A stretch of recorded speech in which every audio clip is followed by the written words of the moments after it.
Topic चल रहा था विलयन।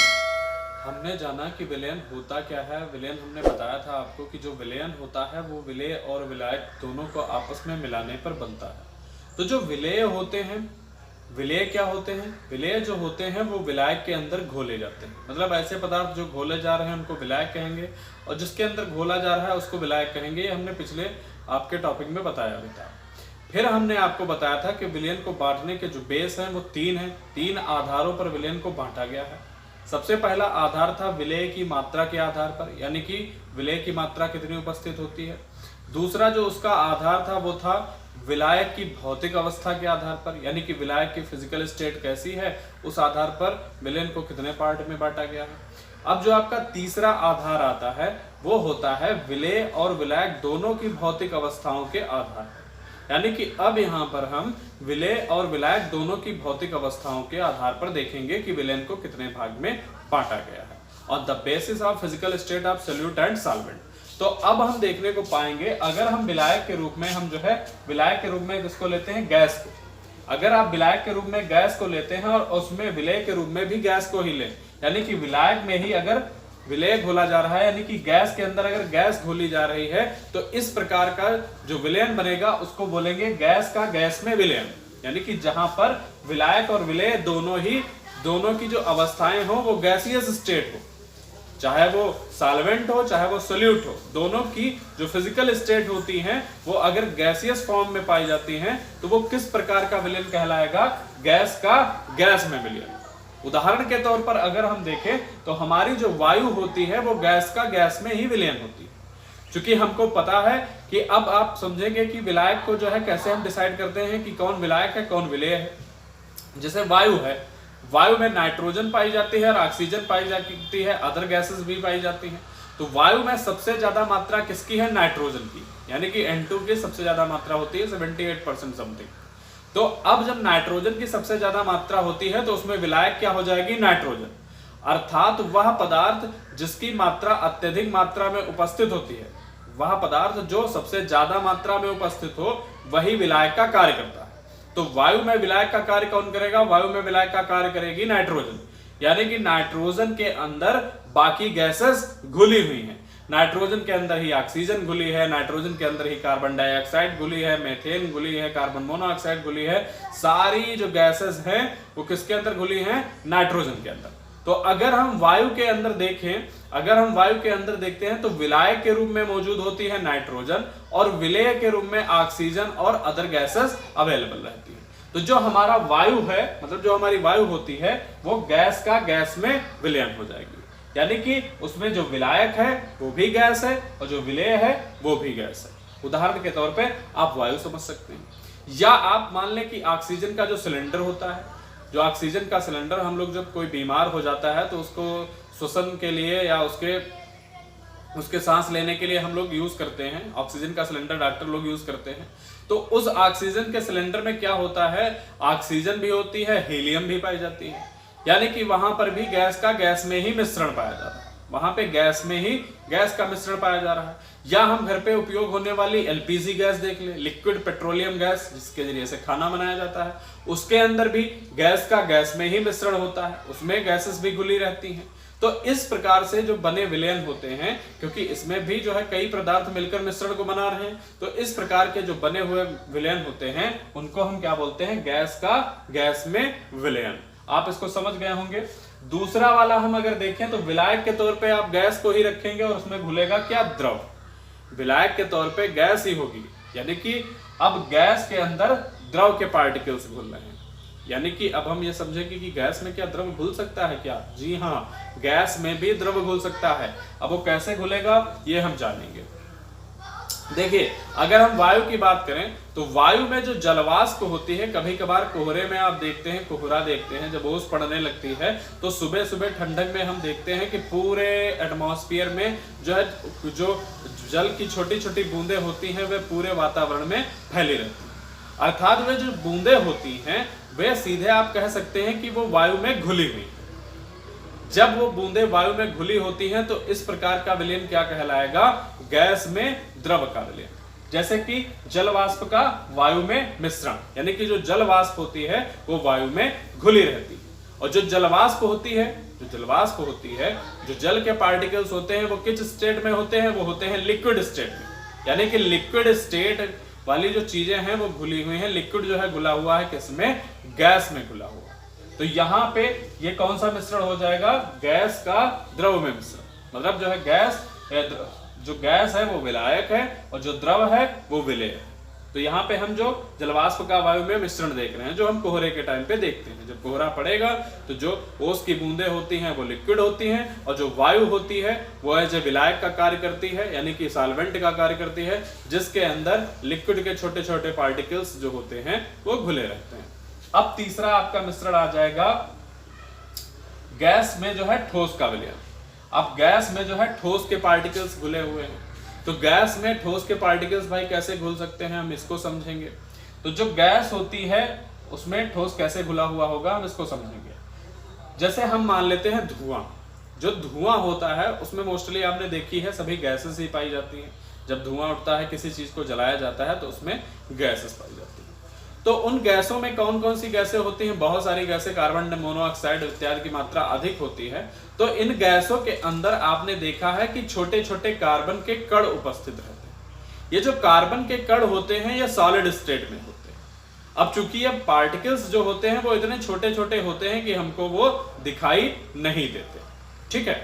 और धुएं का जो काला रंग होता है वो इन्हीं पार्टिकल्स की वजह से होता है। अगर हम कार्बन के कणों को उसके अंदर से हटा दें तो धुआं जो है हमको काला नहीं दिखेगा, बल्कि वो सफेद दिखने लगेगा।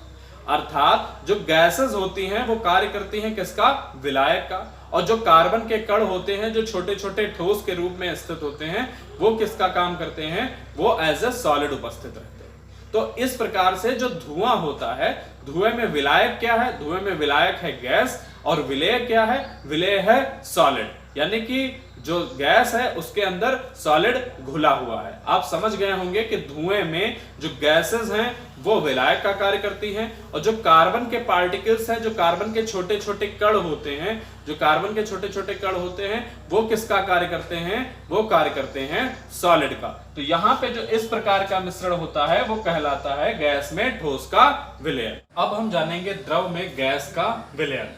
जैसे कि विलायक के रूप में उपस्थित होता है द्रव और विलेय के रूप में उपस्थित होती है गैस। ऐसा विलयन जिसमें विलायक के रूप में द्रव उपस्थित हो, यानी कि लिक्विड स्टेट में आपका सॉल्वेंट पाया जाए, और जो सॉल्यूट हो वो गैसियस स्टेट में पाया जाए, तो जो इस प्रकार का विलयन होता है वो कहलाता है द्रव का गैस में विलयन। यानी कि अब हम देखेंगे कि गैस जो है किस प्रकार से द्रव के अंदर घुलती है, द्रव और गैस का विलयन किस प्रकार से बनता है, जहां पे विलायक के रूप में द्रव रहता है और विलेय के रूप में गैस रहती है। जैसे जल में हमको पता होता है कि जो मछलियां सांस लेती हैं वो जल में घुली हुई ऑक्सीजन का उपयोग करती हैं।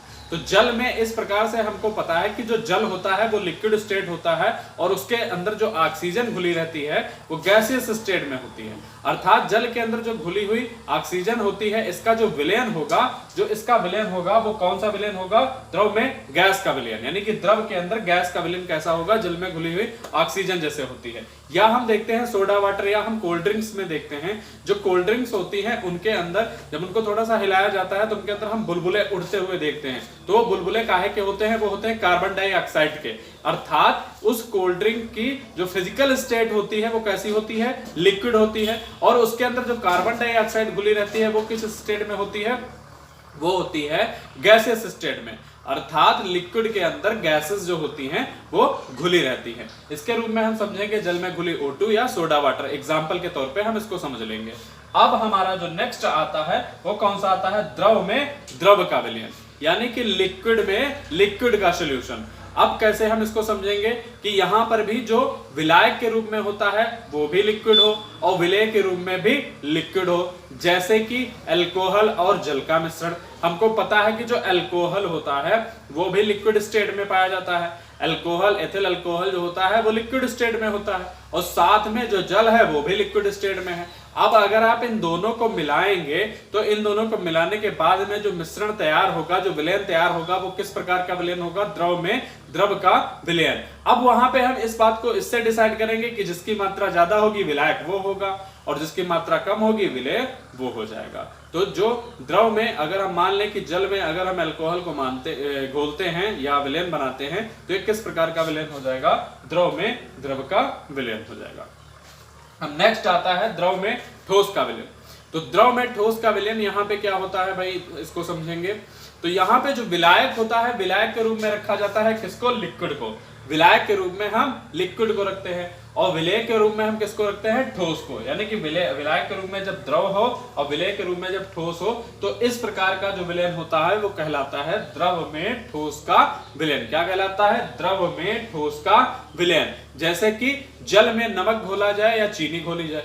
हमको पता है कि जो जल की फिजिकल स्टेट होती है वो कैसी होती है, लिक्विड, यानी कि जल होता है द्रवीय अवस्था में, और जो नमक या चीनी होता है वो किस स्टेट में होता है, नमक या चीनी सॉलिड स्टेट में होता है। यानी कि लिक्विड के अंदर सॉलिड घोला जा रहा है। अगर जल में आप नमक या चीनी को घोलते हैं तो इसका मतलब यह है कि लिक्विड के अंदर सॉलिड घोला जा रहा है। तो ये किस प्रकार का मिश्रण कहलाएगा, ये कहलाएगा द्रव में ठोस का विलयन। आप इसको भी समझ गए होंगे कि द्रव में ठोस का विलयन कैसे होगा, जैसे जल में नमक घोल दिया जाए या जल में चीनी घोलकर शरबत बनाया जाए तो उसमें शरबत में जो चीनी होगी वो विलेय का कार्य करेगी और जो जल होगा वो विलायक का कार्य करेगा। तो चीनी चूंकि जो है सॉलिड स्टेट में होती है और जल द्रव अवस्था में पाया जाता है। अब हम देखेंगे ठोस में गैस का मिश्रण, यानी कि विलायक के रूप में उपस्थित होता है ठोस और उसके अंदर विलेय के रूप में उपस्थित होती है गैस।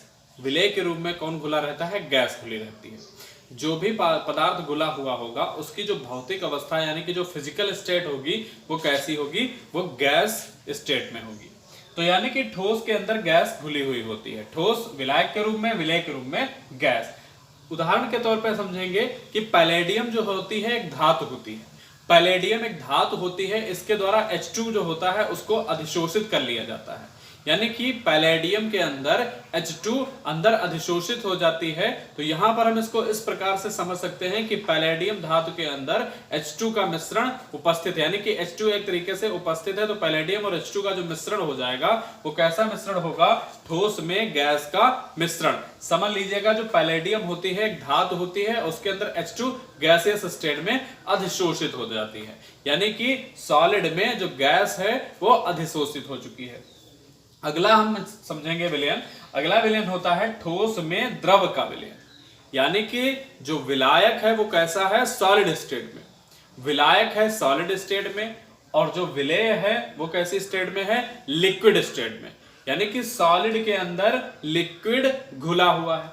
तो भैया कैसे घुला हुआ है, जैसे पारे का सोने में मिश्रण। यानी कि सोना कैसा होता है, सोना सॉलिड स्टेट में होता है। सोना सॉलिड स्टेट में होता है और पारा लिक्विड स्टेट में होता है। क्योंकि पारा भी एक प्रकार का मेटल है, धातु है पारा, लेकिन जो पारे की भौतिक अवस्था होती है सामान्य ताप पर, नॉर्मल टेम्परेचर पर जो पारा होता है, मरकरी जो होता है, उसका जो नॉर्मल टेम्परेचर पर स्टेट होती है, जो उसकी फिजिकल स्टेट होती है वो लिक्विड ही रहती है। और जबकि जो गोल्ड होता है उसकी नॉर्मल टेम्परेचर पर जो फिजिकल स्टेट होती है वो कैसी होती है, वो होती है सॉलिड। ठीक है, तो जो पारा है वो घुला रहता है किसके अंदर, सोने के अंदर। यानी कि पारा हो गया लिक्विड और सोना हो गया सॉलिड। यहां पे आप समझ गए होंगे कि ठोस में द्रव का विलयन। जब विलायक के रूप में ठोस उपस्थित होता है और विलेय के रूप में द्रव उपस्थित होता है तो ऐसे विलयन को ठोस में द्रव का विलयन कहते हैं। उदाहरण के तौर पर आप समझ गए पारे का सोने में मिश्रण। नेक्स्ट आपका आ जाएगा ठोस का ठोस में विलयन। जब विलायक के रूप में ठोस उपस्थित होता है और विलेय के रूप में भी ठोस उपस्थित होता है तो उसको ठोस में ठोस का विलयन कहते हैं, यानी कि सॉलिड में सॉलिड का सॉल्यूशन कहा जाएगा। तो इस प्रकार से विलायक के रूप में भी सॉलिड होगा और विलेय के रूप में भी सॉलिड होगा। एग्जाम्पल के तौर पे हम देखें तो पीतल, जो पीतल होता है वो एक प्रकार का मेटल होता है। किससे मिलकर बनता है, कापर से और जिंक से। तो कापर भी सॉलिड स्टेट में पाया जाता है और जिंक भी सॉलिड स्टेट में पाया जाता है। तो दोनों को जब हम मिलाते हैं तो दोनों को मिलाने पर क्या बनता है, पीतल बनता है, जो एक प्रकार से सॉलिड में सॉलिड का विलयन है, यानी कि सॉलिड में सॉलिड का सॉल्यूशन है। आप अच्छे से समझ गए होंगे क्योंकि पीतल में कापर और जिंक दोनों ही ठोस अवस्था में पाए जा रहे हैं। तो ये किस प्रकार का विलयन हो जाएगा, ये हो जाएगा ठोस का ठोस में विलयन। अगर आप अच्छे से समझ गए हैं तो वीडियो को लाइक करिएगा और शेयर भी करिएगा और चैनल को सब्सक्राइब करिएगा अगर आप नए हैं तो। धन्यवाद।